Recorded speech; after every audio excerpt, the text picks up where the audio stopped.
Hello everyone, we're back and today we're going to be finishing our new book, Sugar Falls, a residential school story by David Alexander Robertson. And so like we had in the first few pages, it was that she was getting taken. April's grandma was getting taken to the residential school. And now let's continue right before. Now we're on page 14. So let's begin. Be good, as I know you are, but never lose yourself. Never forget. Yes, Daddy. Slam. He walked right by my parents as though they weren't even there, and right up to me like he owned me. I've come to take you away. You'll come with me now. I have no patience to wait. Hey, where are you taking me? Daddy! I felt the cold creep into my bones all over again. The forgotten chill of being lost and abandoned. Be still, child. There's nothing you can do. Daddy, don't let him take me. This instant. No. Whack. Ugh. I don't want to go. Little daughter, save me. You have to go with him and promise to be good, to listen. You want me to go? I don't, but I have no other choice in the matter. It's the law. Just remember everything I told you, okay? I promise. I love you. I love you too. Savages. Goodbye. Be brave. I didn't see my parents again until the year had gone by. It was so peaceful over the lake, so peaceful and quiet. The rhythmic splash as the oar disappeared into the water was calming.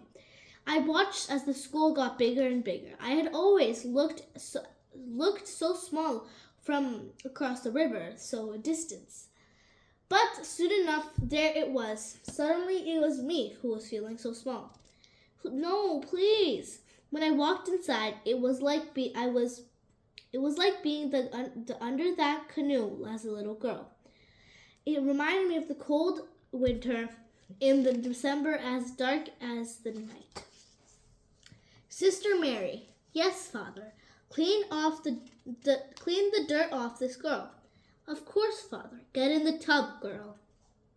Sister Mary tried in the cold water in the darknesses to get the dirt off. So like the darkness of her skin. Ow! Please don't rub so hard. Stop crying, girl. This is only what's best for you. She scrubbed and scrubbed violently and didn't stop until my skin was sore and red. Afterwards, they cut my beautiful long hair. Looking back, I don't know what hurt more. Psst, hey, what? I'm Flora. I'm Betsy. Don't be sad about the hair. It'll slowly grow back. I know. Did you ever wish that? Huh? That you were like hair or grass? Or you could get cut and grow again. Just like new. Like just nothing happened. I wish that now, yes. Home is right across the river, Betsy. I bet I could see it. The following morning, we did the same thing every morning starting at 6 a.m. We brushed our teeth with baking soda. We prayed that beside our beds. We went to Mass 2 by 2. For hours before breakfast, we knelt at the pews and prayed. My unanswered prayers were for home. We ate the same thing every day. We worked at the same chores, picking potatoes. Everything was the same. We were all the same.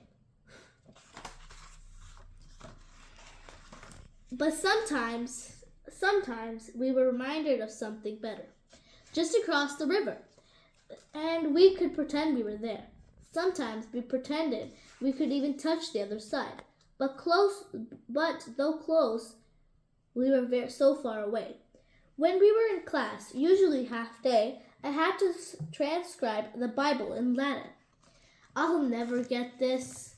Let's see your work, child. No. Thwack. Ah! You must pay respect to the Bible enough to learn it, child. Yes, please, no more. I didn't know what to do. Now you do. On the most nights, I was left to my thoughts. Across a dark room in a crowded, a dark and across a dark and crowded room, across a field that during the day was strewn with broken hearts, across a lake, over a lake of cold, dark water, to a place close enough to touch.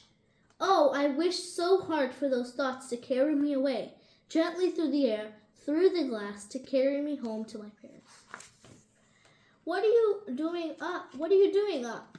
Looking at my home? It's right there across the river, the lake. I can see it from the smoke I can see the smoke from the chimney. It's pretty out there. Yeah, so different from here. The lake is like a mirror.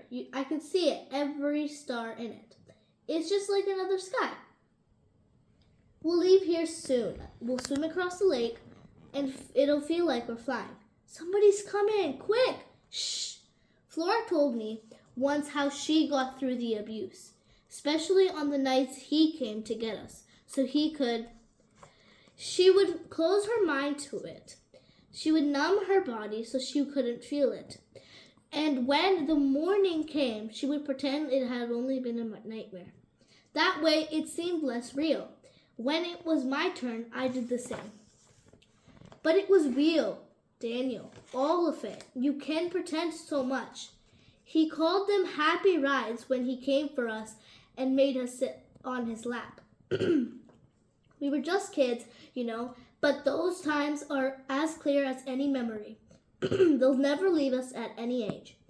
But through our innocence wasn't the only thing that they took away. We weren't allowed to speak our own language, so whenever I wanted to talk in Cree, I had to whisper to my friends. The way that we talked, the way that we looked, there was no more Indian about the time that they were with us. We were told to be just like them. Sister Mary once caught me speaking in Cree. You are not allowed to use that language between these walls. I thwack. Get up. I said get up, child. I'm only showing you what's right.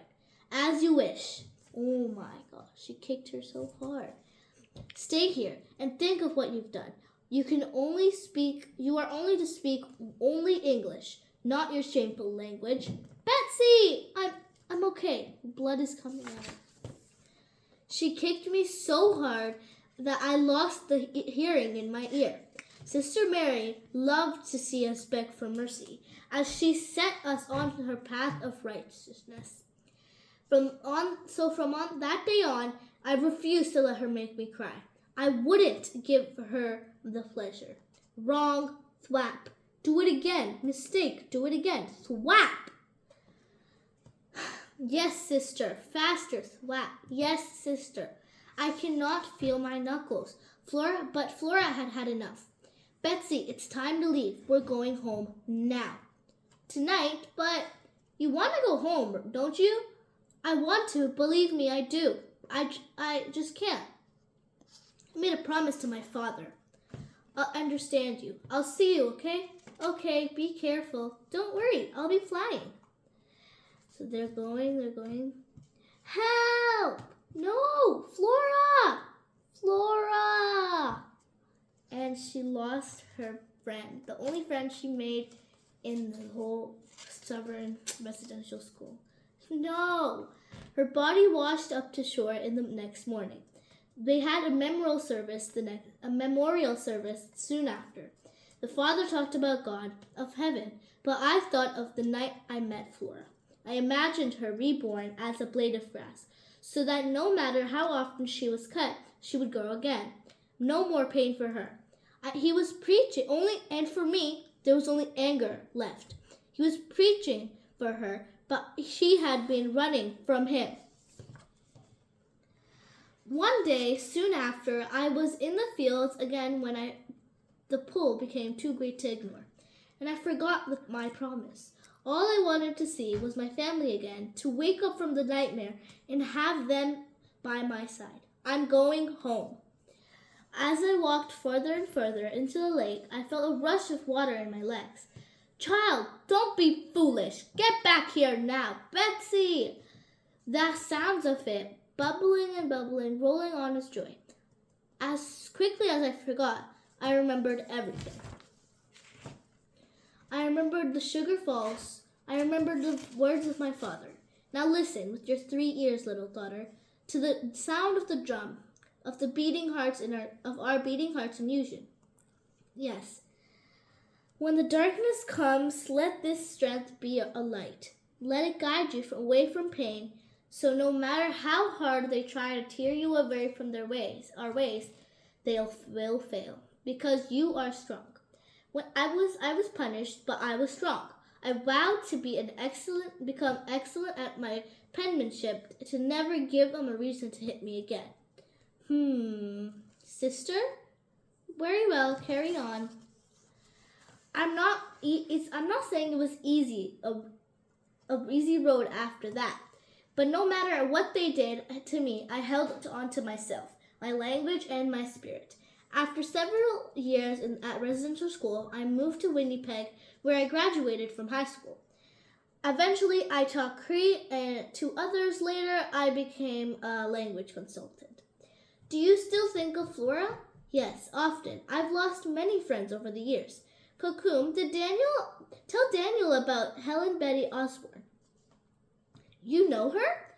Knew her? Yes, I knew her very well. Sugar Falls was on the way to Norway House. Betty lived there and was one of my closest friends. I still remember playing with her by the little playgreen lake. She had such a light in her. I was devastated when she was murdered. That's why you changed your name to Betty, right? Yes, April. I did it to honor her. I did it to keep her memory alive, just as you did, Daniel, when you wrote your essay about her. Thank you, Kokum. Thank you for doing this. Thank you so much for telling me your story. I'm honored. You honored me by asking me to hear it. Telling these stories is how we'll create a change. We need to look at the past, teach others our stories, and then look forward together with knowledge and healing. My father once told me there was an ember in me that would one day ignite to burn as bright as a sacred fire. I believe that ember is in all of us. Wow, that was a very good book. It was very emotional how she lost her friend. She lost both of her friends, actually. She lost Helen Betty Osborne and Flora. So it was really sad story about the residential school. And I'm very happy that they said sorry to the government for doing this to them. And I hope you guys liked it. I'll see you guys later. Bye!